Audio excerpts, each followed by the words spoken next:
फ्रांसीसी क्रांति के बाद उभरे फ्रांस के इस महान राजनीतिज्ञ व योद्धा ने फ्रांस में अपने द्वारा किए गए सुधारों से कईयों के दिल जीत लिए,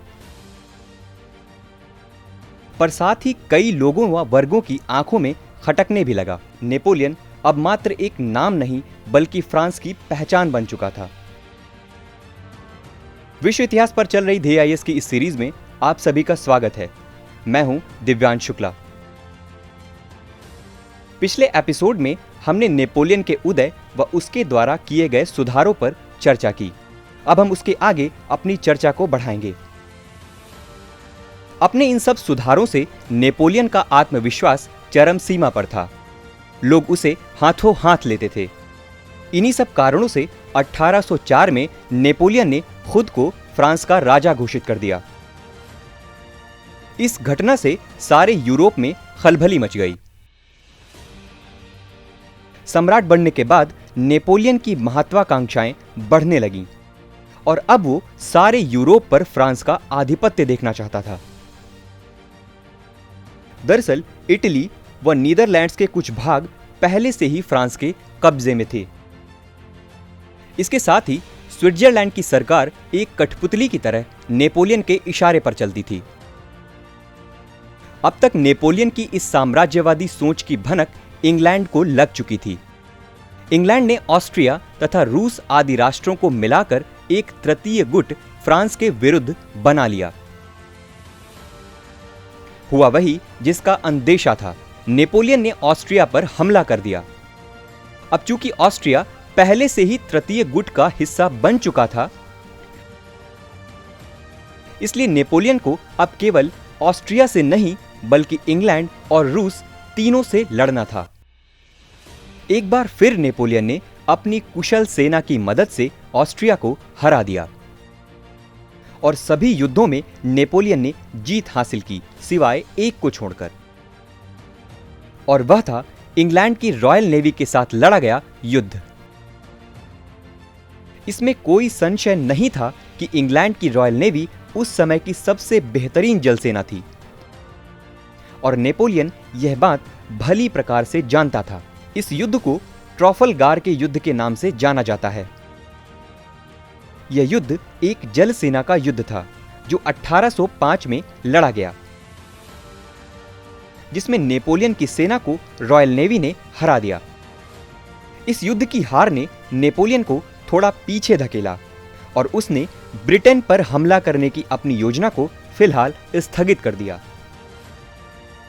हालांकि ऑस्ट्रिया अब हार चुका था और ऑस्ट्रिया के बाद नेपोलियन ने अब जर्मनी को रौंदना शुरू कर दिया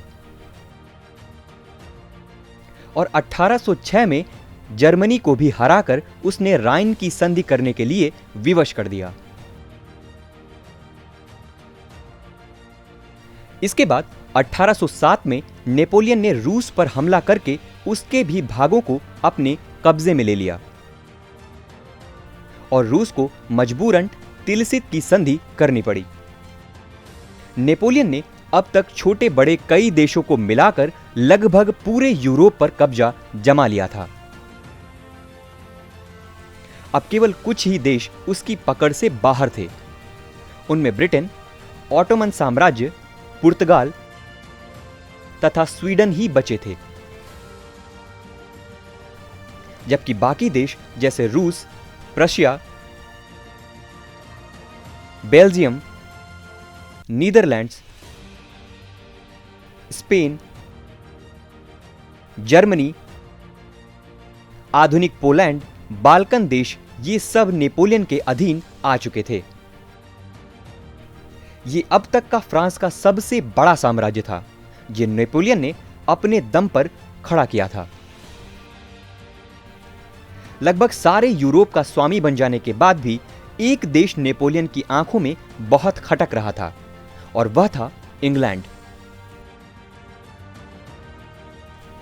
इंग्लैंड को हराने के लिए नेपोलियन ने एक आर्थिक युद्ध छेड़ा और सारे यूरोप का व्यापार इंग्लैंड से बंद करवा दिया। इसकी क्षतिपूर्ति के लिए इंग्लैंड ने दुनिया भर में फैले अपने उपनिवेशों से व्यापार बढ़ा लिया, जिसमें भारत भी शामिल था। यूरोप के राष्ट्रों की आर्थिक स्थिति अब बिगड़ रही थी, जिससे उनमें विद्रोह के बीज फूटना शुरू हो गए थे। इसके साथ ही वहां राष्ट्रवाद यानी नेशनलिज्म भी जन्म ले रहा था। नेपोलियन के लिए इतने बड़े साम्राज्य को संभाल पाना आसान बात नहीं थी। धीरे धीरे एक के बाद एक राष्ट्रों ने विद्रोह छेड़ दिया। पहले स्पेन में, फिर ऑस्ट्रिया में और फिर प्रशिया में, फिर रूस में हर तरफ विद्रोह की आवाज थी। नेपोलियन ने इन आवाजों को दबाने के लिए अपनी ताकत लगानी शुरू कर दी। इस स्थिति का लाभ उठाते हुए इंग्लैंड, रूस, प्रशिया व ऑस्ट्रिया ने गठबंधन बनाकर एक साथ नेपोलियन के विरुद्ध युद्ध छेड़ दिया। परिणामस्वरूप लेपजिंग के युद्ध में नेपोलियन को हरा दिया गया। इस हार के बाद नेपोलियन को आत्मसमर्पण करना पड़ा और 1814 में उसे पेंशन देकर इटली के पास एल्बा नामक छोटे से द्वीप पर भेज दिया गया। हालांकि नेपोलियन ने वापस से आकर सेना बनाकर युद्ध करने की कोशिश की और लगभग 100 दिनों तक राज्य भी किया, लेकिन एक बार फिर से सभी देशों ने मिलकर उसे 1815 में वाटरलू के युद्ध में हरा दिया। दंड स्वरूप नेपोलियन को सेंट हेलेना में कारावास की सजा दे दी गई, जहां 6 साल बाद 1821 में उसकी मृत्यु हो गई। और कुछ इस तरह से फ्रांस के, या यूं कहें कि दुनिया के महानतम विजेताओं में से एक नेपोलियन की कहानी खत्म हो गई।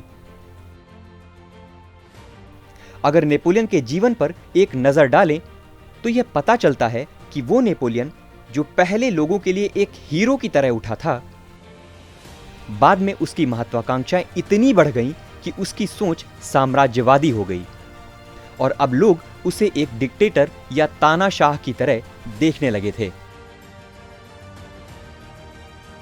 इसके साथ ही नेपोलियन यह मानता था कि जनता स्वतंत्रता नहीं, समानता चाहती है। इसलिए धीरे धीरे उसने स्वतंत्रता को कुचलना चालू कर दिया था। निसंदेह नेपोलियन एक क्रांतिपुत्र था, लेकिन उसकी महत्वाकांक्षाओं ने उसे इतिहास में एक क्रांतिहंता बना दिया।